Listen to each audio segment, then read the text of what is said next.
What's up, you guys? Sim here, Team Symmetry, here to bring you guys the next episode of The Good, the Bad, and the Yu-Gi-Oh! Like I said, I'm continuing to recover from a nasty, nasty cold. Kind of sucks, but anyways, I want to make this video for you guys.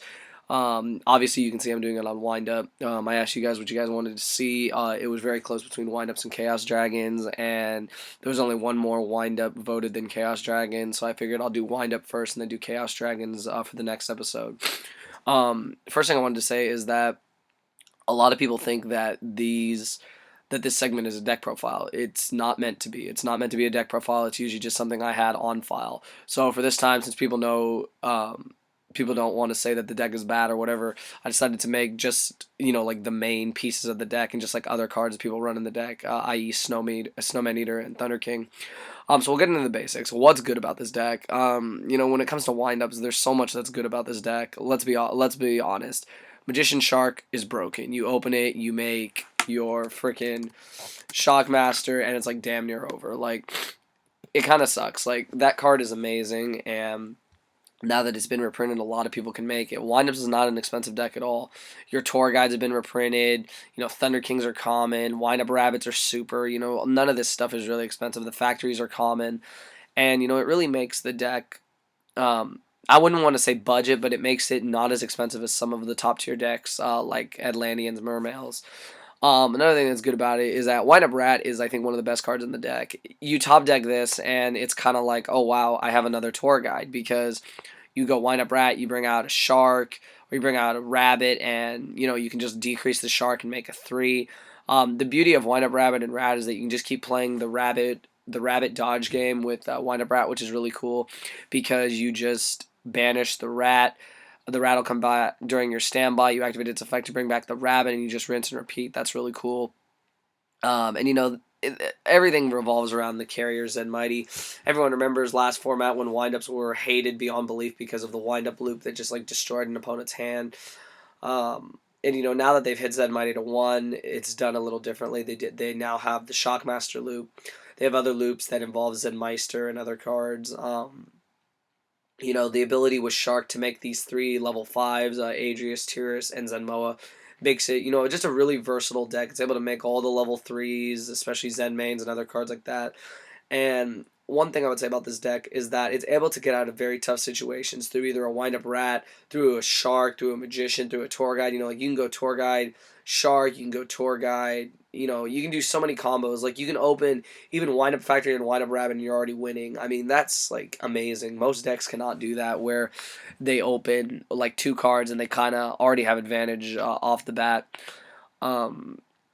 I think the deck is still really good. I say it's easily one of the top 5. I'd say it's in the top 3 best decks of the format. I would say go as far to say that it's even superior to Atlanteans and other decks, just because it has a very good matchup against these decks. This deck is just ridiculous. Like I said, it can get out of situations. It can main deck cards like Thunder King. It can main deck cards like Snowman Eater. It can main deck a lot of other cards. And it can main hand traps if it needs to, like Maxi or Valor, and that can, really just lead you to winning the game. So I feel the deck's very versatile when it comes to that. Now, what's bad about the deck? Now, first off, what's bad about the deck is that everyone hates the deck. Like, people despise this deck, and I fully understand that. I fully understand that people do not like wind-ups one bit. They're tired of hearing about wind-ups, hearing about how broken they are. And, every deck at one point can be broken, but every deck can be beaten at one point. Now, what's bad about this deck? I'll start out with the basics. It auto loses to deck dev, basically.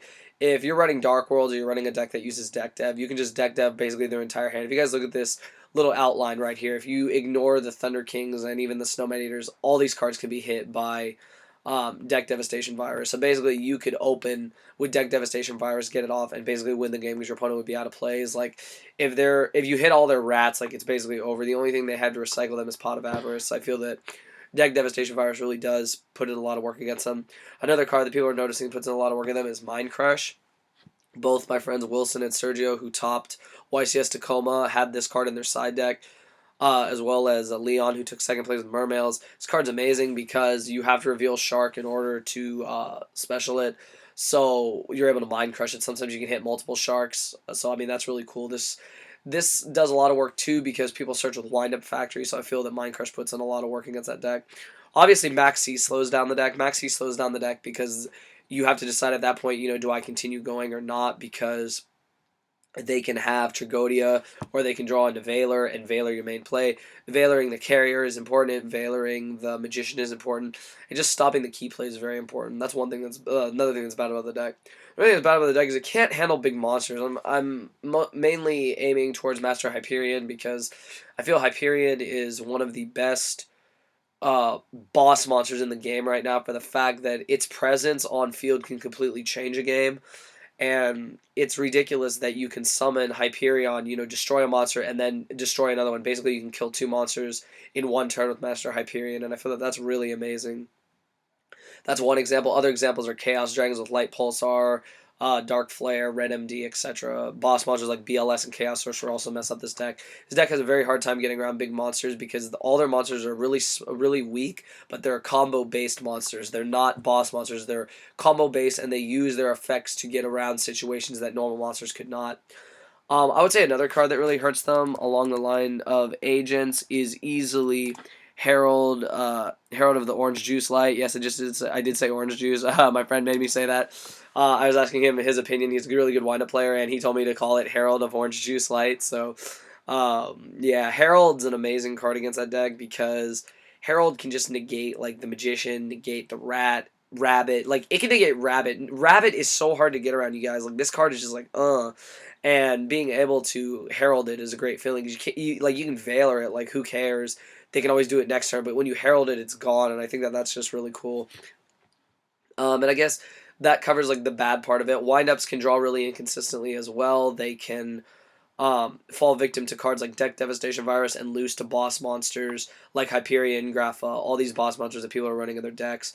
And I mean, this can be said for almost every deck in Yu-Gi-Oh! That it loses to something, and this is what the deck loses to. And also Mind Crush, being able to take out key cards in your opponent's hand is key, and Maxi slows them down and Valor halters plays. Now, I would say the Yu-Gi-Oh! Part about this deck, of course, is Magician Shark. Being able to go turn one Shockmaster so much, like, you have a really high percentage of being able to go Magician Shark or being able to go Tour Guide Shark that it's just kind of, it's ridiculous. Granted, you're not doing the wind-up loop with Hunter anymore, but you are ending with a Shockmaster and hopefully some background protection, so the chances of pulling it off are not that hard, and even if you don't open with it, you can always use Wind-Up Factory and Rabbit to search the pieces you need. Another thing is Wind-Up Rabbit on its own is broken. This card is so hard to get rid of. D-Prison does nothing, Torrential does nothing, Mirror Force does nothing. The only way to really stop this card is to Solemn Warning it, negate it with Logia, Herald of Orange Light it. Like, there are very few ways to get rid of this card. Like, it can be done, but it is a very annoying little card, and the fact that you can combo it with Rat and basically recycle it is just ridiculous, and I think that's the Yu-Gi-Oh! Part of Wind Up. But let me know in the comments below your thoughts on wind-ups. I fully understand you guys don't like wind-ups, but there are people out there who do like wind-ups. I have nothing really against any deck this format because, you can get mad at Atlanteans, you can get mad at Insectors, mad at wind-up, mad at Rabbit, etc. But, someone's going to play those decks. You're going to come up against those decks, and you're going to have to be ready. And I feel that knowing the ins and out of the deck is kind of the key thing. Like, knowing what's good about it, what's bad about it, and what makes it broken is just, it gives you that much more knowledge when you're going into that matchup. And I feel that these segments really do help with that. So I hope you guys enjoyed the video. Thumbs it up. 150, 200 plus likes for the next one, which will be on Chaos Dragons.